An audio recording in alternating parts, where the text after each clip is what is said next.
Para la mayoría de nosotros, si es que no es para todos, el dinero es una parte importante de nuestras vidas. Necesitamos dinero para satisfacer nuestros gustos y necesidades diarios. Está claro que no todo se compra con dinero, pero seguro que estarás de acuerdo conmigo que muchos problemas se resolverían con mayor facilidad si tuviésemos 1 o 2 milloncitos de dólares de más.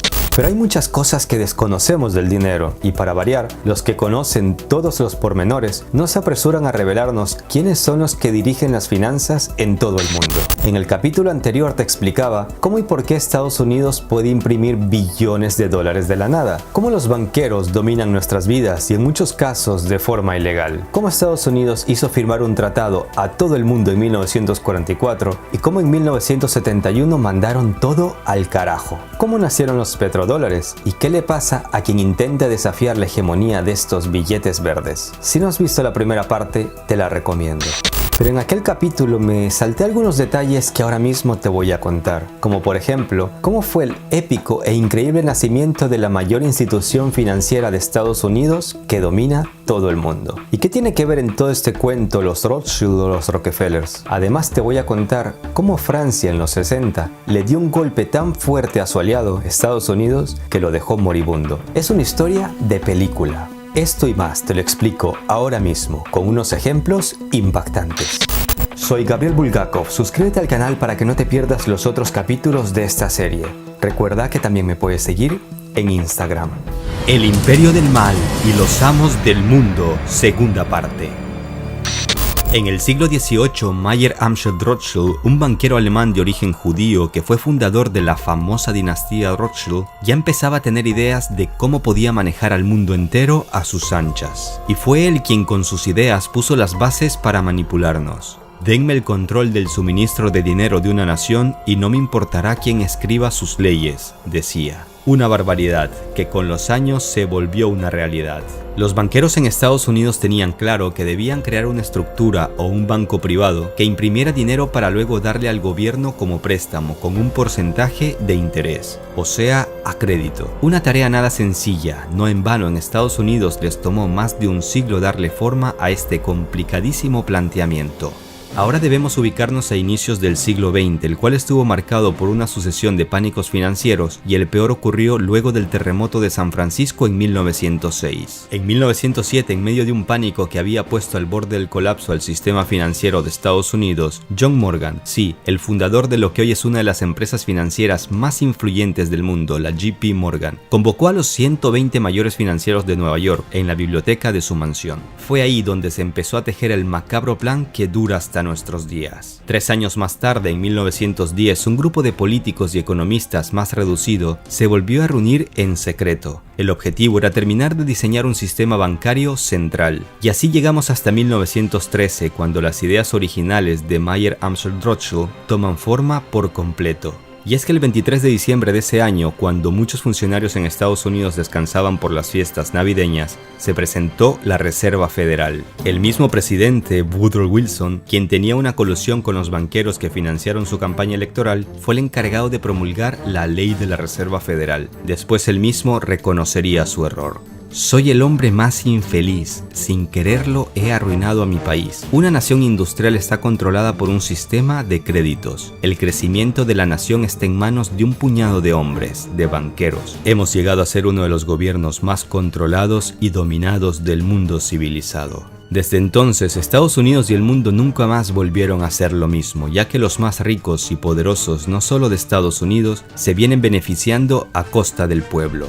Lo que hoy en día conocemos como Reserva Federal era en realidad el tercer intento de crear una institución de ese tipo que fracasaron por detalles que no se tuvieron en cuenta en décadas pasadas. Por ejemplo, se dieron cuenta de la gran importancia que tenía el control de la opinión pública. ¿Y qué fue lo que hicieron? Ya todos sabemos la influencia de las religiones en el mundo, por lo que para mantener al pueblo adormecido y no agravar el nerviosismo popular, los banqueros pidieron a algunas iglesias protestantes y cristianas de que en los oficios religiosos del domingo incluyeran sermones de índole optimista y pacífica. Ya fuera por la intercesión del Altísimo o por las buenas obras de los banqueros, la gente debía tener plena confianza en las decisiones del gobierno. Otro detalle que tuvieron en cuenta fue el nombre, la llamaron Reserva Federal, a fin de que el pueblo no piense que es un banco privado y al escuchar federal supusieran que le pertenece al gobierno, pero nada más lejos de la realidad. La Gran Depresión de 1930 fue una prueba en la que para la mayoría de los economistas e historiadores, la Reserva Federal fracasó. Tras el famoso Martes Negro en 1929, la Reserva Federal era la única que podía haber evitado una caída en cadena de los bancos, pero hizo todo lo contrario. En pocas palabras, se puede decir que la Reserva Federal es la institución que controla la impresión de los dólares para un cartel privado de bancos, cuyas ganancias aumentan en la medida que aumentan los intereses. Y la clave está en que imprimen dólares baratos, a unos 10 centavos, y los revenden caros, 1, 5, 10, 20, 50 o 100 dólares, más la comisión. Como te contaba en la primera parte, hasta 1944 estos billetes verdes se usaban casi solo en Estados Unidos. Pero tras la firma del Tratado de Bretton Woods, el dólar literalmente empezó a dominar el mundo viéndonos la cara de tontos a todos nosotros, hasta que un país dijo basta. La jugada maestra de Francia contra Estados Unidos. Como ya sabemos ahora, el dólar estaba respaldado mundialmente por el oro desde 1944, pero en 1955 inicia la guerra de Vietnam, y Estados Unidos imprimía y enviaba al exterior miles de millones de dólares para financiar esta guerra. Ya por los años 60 algunos empezaban a sospechar que la cantidad de dólares impresos en el mundo era muchísimo mayor que la cantidad de oro existente. Es decir, que si todos los poseedores de dólares en el mundo empezaban a comprar oro, Estados Unidos no hubiese podido cumplir con su promesa del acuerdo de 1944, porque de estos papeles verdes había muchísimos en el mundo, pero oro no tanto. Y en 1965 empieza el caos para Estados Unidos, pero primero déjame contarte algunos datos importantes para que lo entiendas a la perfección.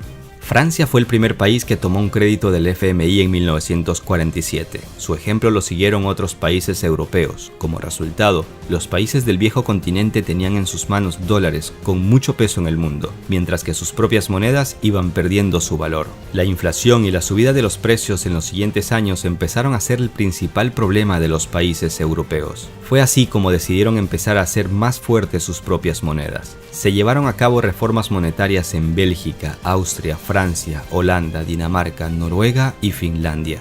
Como resultado, sus monedas empezaron a recuperarse y estos países empezaron a deshacerse de los billetes verdes impresos con los rostros de los presidentes de Estados Unidos. Los líderes europeos se preguntaban, ¿y ahora qué hacer con los dólares? Esta guerra contra el dólar empezó el 4 de febrero de 1965. En una reunión en Bélgica, el presidente de Francia, Charles de Gaulle, recordó a Estados Unidos sobre su promesa de poder cambiar dólares por oro con el precio fijado en 1944, 35 dólares por onza. Estados Unidos, por su parte, y muy educadamente le recordó que los socios de la OTAN no se comportan de esa manera, y Francia lo amenazó con salirse de la OTAN. En marzo de 1965 llega a Nueva York un barco con bandera francesa con una carga inusual. En su interior había 750 millones de dólares en billetes estadounidenses. Lo acompañaba un segundo barco, con el mismo cargamento. Los franceses querían devolver 1.500 millones de dólares a Estados Unidos y recibir a cambio oro, tal como había quedado estipulado en el acuerdo de Bretton Woods. Semanas más tarde llegaban a Francia estos dos barcos cargados con cientos de toneladas de oro. Y esto era solo el comienzo. A finales de 1968 los franceses ya habían cambiado dólares por oro en una suma que superaba los 5.000 millones de dólares. No está de más decirles que, como era lógico de esperar, el ejemplo de Francia lo empezarían a seguir otros países como Alemania, Canadá o Japón. Como resultado, las reservas de Fort Knox, lugar donde está depositado el oro de Estados Unidos y de otros países, se contrajeron. Y fue así como Estados Unidos se dio cuenta de que sus bodegas estaban quedando sin oro, que el mundo le estaba pagando con su misma moneda. Les estaban devolviendo sus papeles verdes, que estaban sobrevalorados, y a cambio se estaban llevando oro, que sí que tienen un valor real. En la primera parte te contaba cómo Nixon puso fin unilateralmente al Tratado de Bretton Woods para salvar su trasero y el de la Reserva Federal, y cómo nacieron los petrodólares. Desde entonces, Estados Unidos ha logrado mantenerse a flote y eliminando o amenazando amigos y enemigos que, como Francia, le pueden poner la soga al cuello. Para entender esos detalles debes ver la primera parte de esta serie. El enlace te lo dejo en la descripción. Los bancos siempre salen ganando y tú perdiendo. Hasta la actualidad, un grupo de economistas designados no electos se reúne para tomar decisiones que impactan tanto en los habitantes de Estados Unidos como en millones de personas de todo el mundo. ¿Se te hace conocida la palabra establishment en referencia a Estados Unidos? Pues en pocas palabras es un término que se usa para explicar que los presidentes de ese país y los funcionarios en general actúan como simples marionetas, ya que obedecen lo que les dictan los integrantes del poder dominante. Un poder que estaría conformado básicamente por banqueros. Banqueros que, por cierto, también controlan los medios de comunicación, un arma muy importante en nuestros días.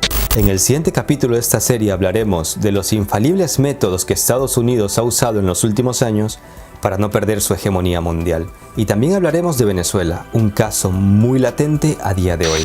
Soy Gabriel Bulgakov, suscríbete al canal para que no te pierdas los siguientes capítulos de esta serie. Recuerda que puedes seguirme por Instagram. Hagan el bien sin mirar a quién.